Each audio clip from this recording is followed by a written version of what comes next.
President Bola Tinubu, the conversation around his administration's performance is now gaining intensity, from the economy to governance, social impact to structural reforms.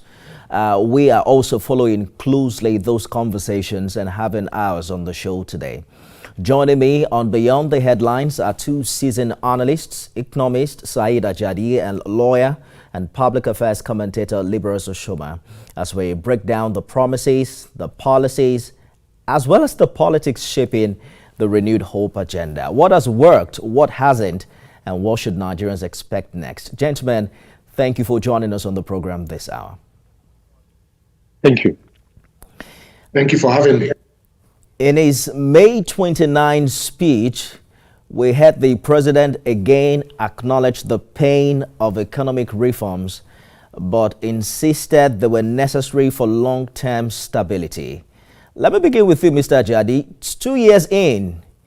Would you say these reforms, especially fuel subsidy removal and FX unification, have they really delivered the expected benefits?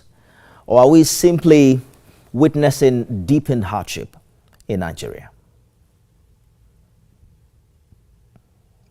Thank you. Good evening once more. I realized from the 2 years of this government that there's been consistency in the policy and in the reforms. You know, early this year, they brought a budget, and I said on one of these forums that it's very ambitious, but it is possible to be effected. Based on the sequence of reforms that the government has put in place, we as economists have to analyze and realize that rebasing pricing and the CPI has proven that it is possible to bring down prices of goods and services. And recently I noticed that the federal government insisted that we should eat what we produce, to clothe ourselves with what we have. And even doing this Eid al-Kabir, we noticed that they closed the borders between Niger, Chad, and all of them. So whatever we are consuming for the Eid is produced in Nigeria. That is very good for development. You see, if the government sustains productivity, it's not just the inflation that will come down. Because I listened to the economists that spoke earlier. There are two indices that must be looked at: the reality of the markets and the inflationary trend. The inflationary trend has proven that the government are moving the indices lower. It's called deflation. But the market trend, because government has chosen overproduction rather than price control, because I suggested last year that it's better for government to contribute based on price control in order to interject middlemen and the people they call alajapas. You see, if there's price control and benchmark by government can then show up their production and continuously monitor goods and services moving from the productive area to the consumed area, which will give them data and statistics for Nigerians. However, if the government insists that it is based on productivity that they want to monitor pricing, it means that we have to show up production, know the volume of products in the market, know the cost and the values that Nigerians are willing to put in place on those goods and services before we can benchmark productivity. All right. But because government has reforms of FX and reforms of Mr. Jadi, let me stop you there for a while we work on your connection. Let's bring in Mr. Oshoma into this conversation. Mr. Oshoma, you heard Mr. President yesterday saying that our economic reforms are working and that Nigeria is now better positioned for growth. From where you sit, do you share this optimism? I didn't get your question, please. I'm asking if you share Mr. President's Mr. President's position and optimism that our economy is booming and that Nigeria is working again. Even the president's optimism, was punctured by his, let me use the word, caveat, that he understands Nigerians' pains and sufferings, that the economics reforms are needed for long-term gains. Nobody is talking about the fact that these reforms are not good for long-term gains. But like Nigerians will say, let me use it in local parlance. Now, who they are alive, now go benefit for long-term. That's basically what Nigerians are asking for. Yes, they want these reforms, and then, there's need to tighten our belt, like they said during SAP. There's need for Nigerians to be patient. But at the same time, the challenge here also is that there's need for, the government also to be patient. We see Nigerians tightening their belts, but the government, it's living the opposite of what basically is happening. You see Nigerians just like your report stated, the market prices, Nigerians have adjusted to the market prices. But unfortunately, the reality on ground is that the government officials are still living as if we are living in an economic boom. You're still buying expensive cars, we're still buying jets, we're still paying humongous allowances. The offices are multiplying, assistant, special assistant to special advisor to an advisor to special assistant, and all of that. In one of the states, was it yes, Akwa Ibom, an SA to the governor appointed 3 SAs. And the reality, when you juxtapose the reality with the attitude of those in government, it does not tally. And then secondly, if you look at the midterm, we're talking about inflation. We're talking about also the fact that there is not much money in circulation. We're talking about the production not increasing. And yet, we are not looking at official corruption. I give you an example. In your news, you're talking about Emefiele. When Emefiele was in government, nobody knew that Emefiele would have stolen that much until he left office. Today, the FCC is more comfortable chasing Yahoo than official corruption. So we see more of Yahoo raids than political investigation. So when you put all of this together, there is no hope for the common man to believe that with this behavior, there's hope in the long term. The only way the people can actually subscribe to that long-term hope is when they see the attitude of those in government in consonance with the attitude of the man on the street. That, look, we feel your pain. We also want to live through this Nigeria. We want to live by Nigeria, live Nigeria, and dream Nigeria. But unfortunately, that's not what we're seeing. So that's why I do not share Mr. President's hope and sentiments.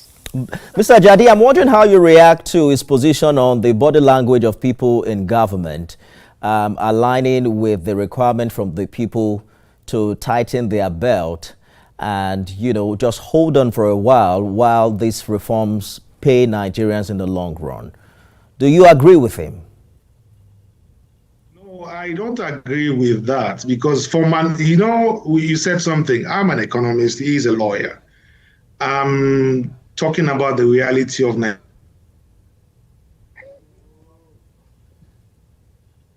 Nigeria. We are consistent rather than epileptic. You see, as a patriotic Nigerian, I believe that there has been stability in the electricity system, though it's at a high cost.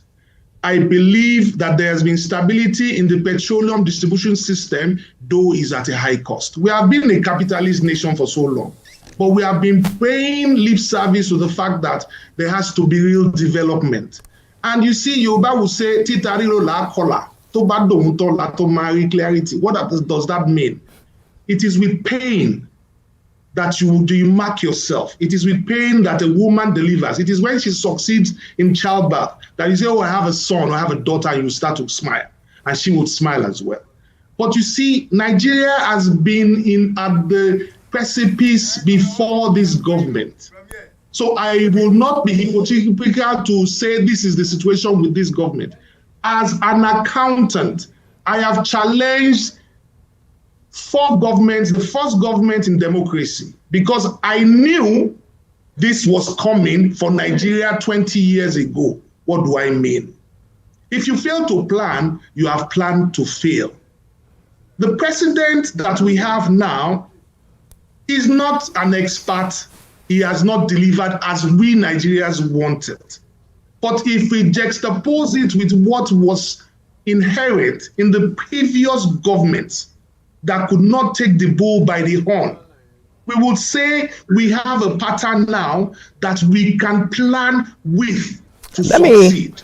Let me butt in quickly, Mr. Ajadi, so I can follow up on your position. There are two critical issues here for Mr. President when he assumed power: the removal of fuel subsidy and the FX unification. Yesterday, he mentioned that these were bold and necessary. But in hindsight, I know you're trying to review with what has happened before this administration, but let us just track back 2 years after those decisions were made. Would you say the pain Nigerians have endured over the past 2 years was justified by the kind of progress we have made thus far? I'm being professional and I'm being a patriotic Nigerian. I am not partisan. I am telling you the reality of the situation. We have been, your smile is affecting the conversation. We have been at seeking situation for the past 20 years. We have been paying lip service to ourselves for the past 20 years. We have been doctoring our accounts and our economy for the past 20 years. We are not productive. Let's not deceive ourselves. The economy has been moribund and comatose for the past 20 years because nothing has been produced except crude oil. And crude oil that we have has been sold futuristically by the previous administration. Don't forget, we should not be having partial amnesia about Nigeria. There is futuristic sale of 2 years by the Buhari administration that whatever is coming in now has been mortgaged 2 years ago. So let me finish. What we are trying to see now is how we can patch up Nigeria and our economy back to a proper situation where we can plan. We're not saying we have a perfect economy now. We're not saying we have a projective economy. Even the president himself said that yesterday. However, I also differ from the president saying that we can do better. How do I mean? If we have been able to pay $10 billion to IMF in 2 years and say that Nigeria is no more owing IMF. We're not talking about, that's a feat economically.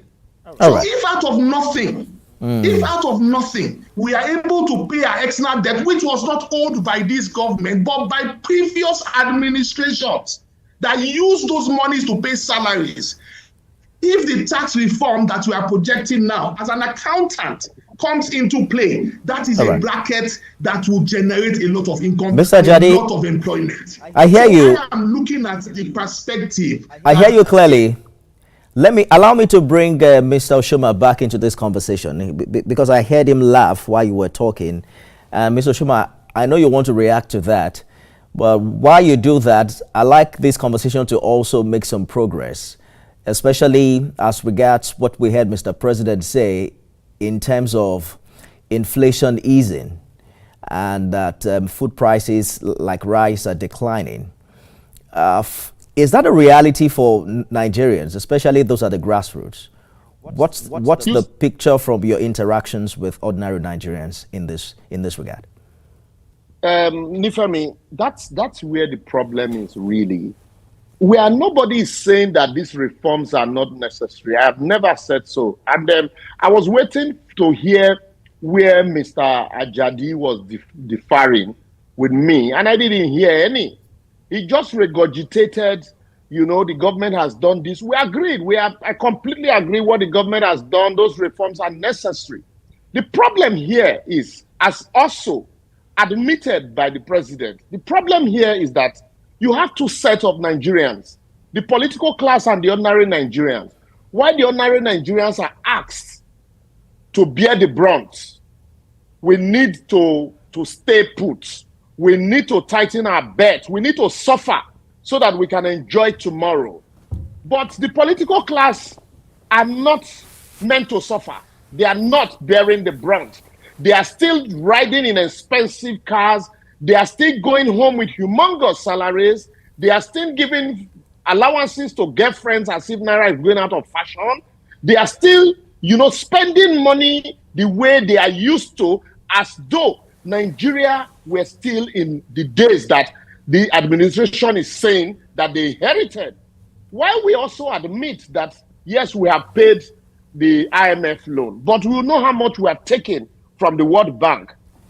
Between May 2023 and now, we have borrowed from, I can give you statistics, 7.2 billion in external loan, all from the World Bank. It includes 750 million in June 2023 for power sector recovery, 500 million in June 2023 for women empowerment, 800 million July 2023 for social safety net, 700 million, only dollars, all these are in dollars, 700 million in September 2023 for adolescent child girl education, 2.3 billion in June 2024 for economic stabilization. So the list, I can go on. And there is another loan now before the National Assembly. I agree all of these loans are necessary for economic stabilization, for whatever improvement. But the question here is, when you introduce these economic reforms, there are gains. What are we using these gains for? Apart from putting more money in the hands of governors, we're talking about the fair consistency and the fact that we can buy fair. But recently, the new NNPC administration said that all of the bubu-yaya, permit me to use that word, with NNPC that we have seen, all of the repairs, all of the turnaround maintenance, all of the, that we have seen, NNPC will come upstream in December 2023. Oh, no, it will come upstream in April. No, it will come upstream in second quarter of 2024. All of the $1.5 billion that were used to revamp the NNPC, all of them went to naught. And today, we are having to still depend on Dangote. Is that not transferring monopoly from one end to the another? So when you talk about these reforms, that yes, these reforms are necessary for the long run. But the question I will consistently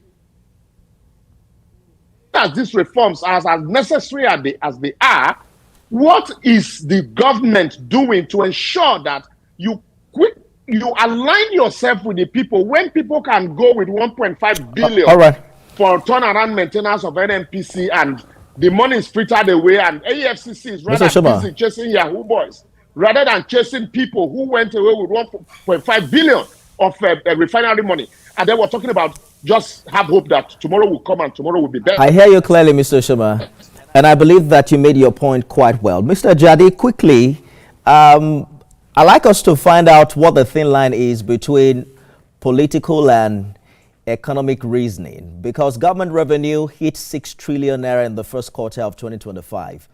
One of the loudest rhetoric we've heard from this government is ask the governors what they are doing with this money. I've spoken with two of them on this show. The Nasarawa State Governor acknowledged that allocation from the federal government has really improved under this administration to the point that he is willing to fund state police.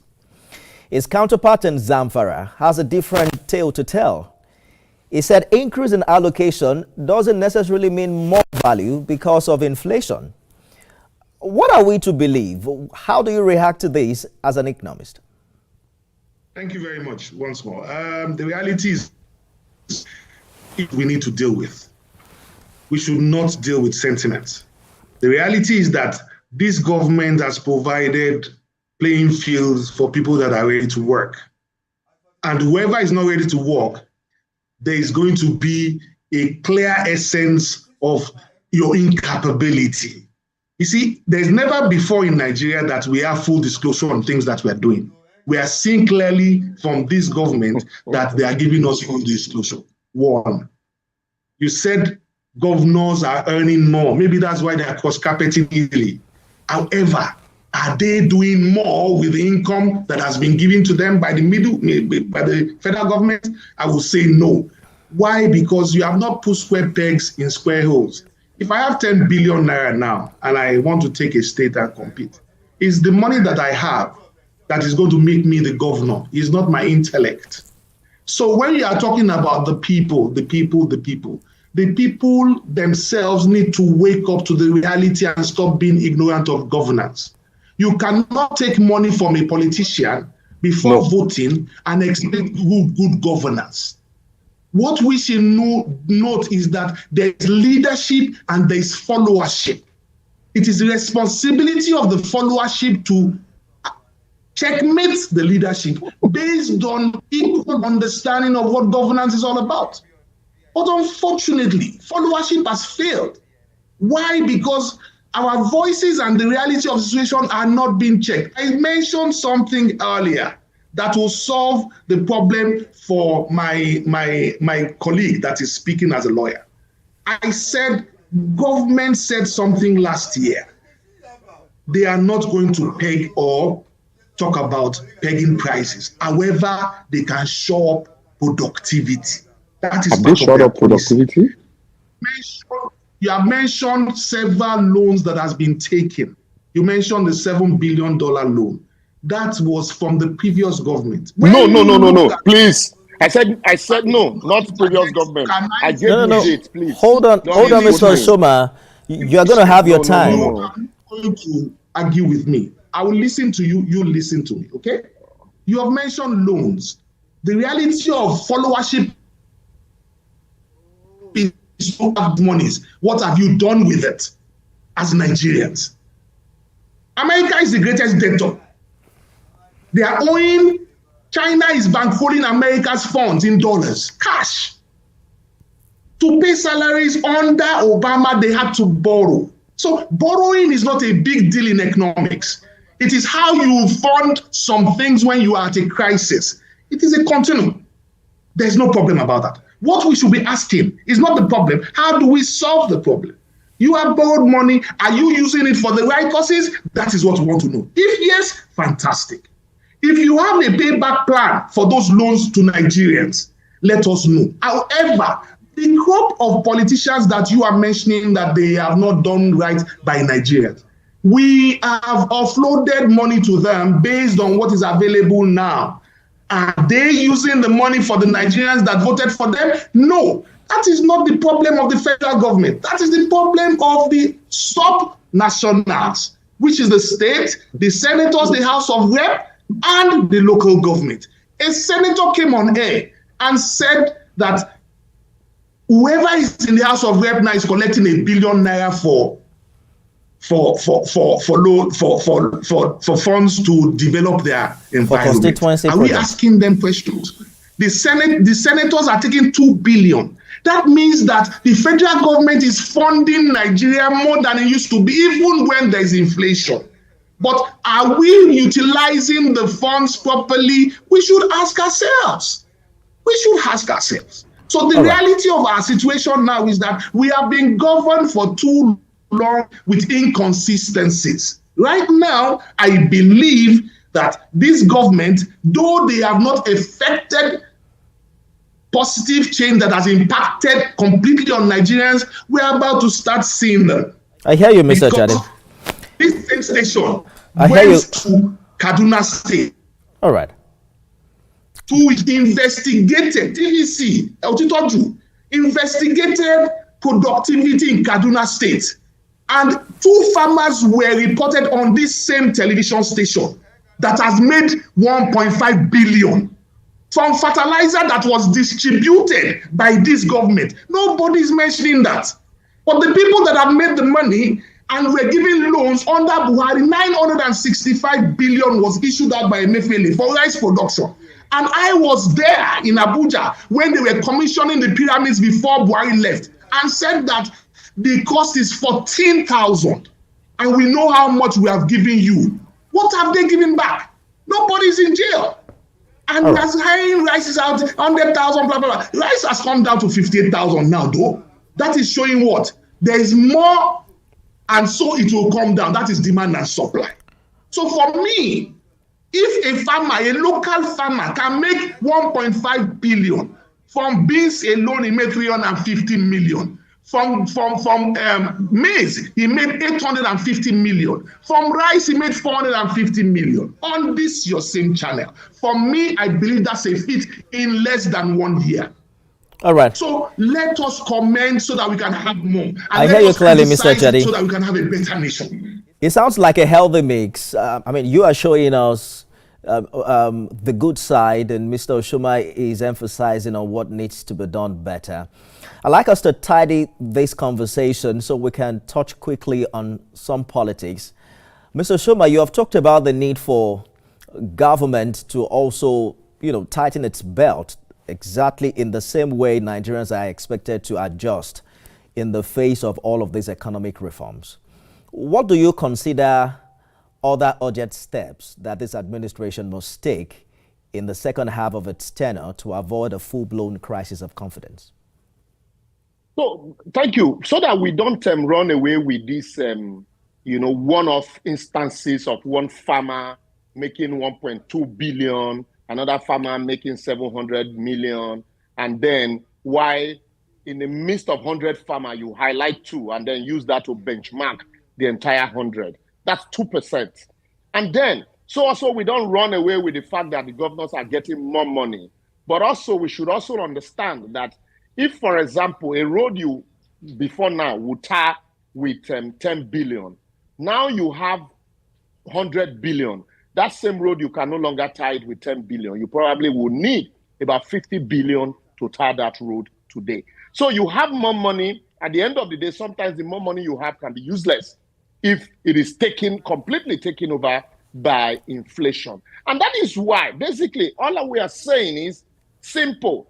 The government, you have put economic reforms in place to ensure that we no longer share forests to individuals like they were doing during Emefiele, to ensure that there is appropriate pricing for electricity, there's appropriate pricing for PMS also, and its attendant products.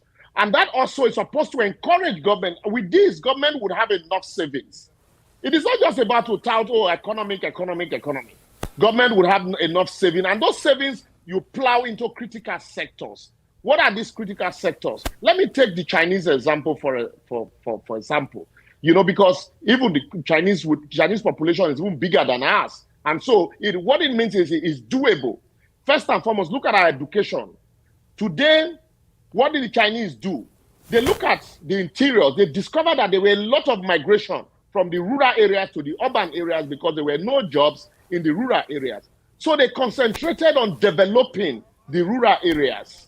And in developing the rural areas, they needed the raw materials from the rural areas. Not like we are having today, you take out the raw materials and they bring finished products to you. And then because they know that they will need human resources to develop those the raw materials, they concentrated on their education. This government, fantastic, has initiated regional development commissions. But what is the effect of regional development commissions without developmental banks, where your school curriculum is still, your university undergraduate are still trained to be job seekers rather than job creators? When the government is touting saving more money or having more money, putting more money in the pockets of governors who cannot command security. The governors are chief security officers, but they command no flies. We still have, as we speak now, you still have federal government secondary schools. What's the business of federal government with secondary schools? And those secondary schools are moribund. The classrooms are dilapidated. Just recently, the Edo State government renovated the Army Secondary School in Benin. That's not the job of federal government ordinarily, but it is federal government secondary schools. So our priorities are misplaced. And so when we talk about, oh yes, the economies, there's more money in the hands of the governor. When there is more money and inflation is taking away the money, at the end of the day, work done is zero. And so what does the government need to do? The government, first and foremost, there is no country that develops without R&D, research and development. As we speak now, Nifemi, do you know that the presidency does not have a research and development department? And that is why it is easy for us to talk and look at small gains and mighty gains. When you lack research and development, you don't even know where you're coming from. So what do we need to do? Our universities, there's need for the government to sit down and create universities that will create jobs. So if you like, close your borders from today till tomorrow, and you're doing subsistence farming, you will end up as a poor man. And farming without processing. You have maize. Maize are not processed to we have completely, we're running out of time. Allow me to butt in quickly so that we can wrap this up. We're going to definitely continue this conversation. Can you hear me, Mr. Shuma? We're going to find time to continue this conversation. Mr. Jadi, I know you want to say something, but here's what I want you to comment on. If you can hear me, Mr. Jadi.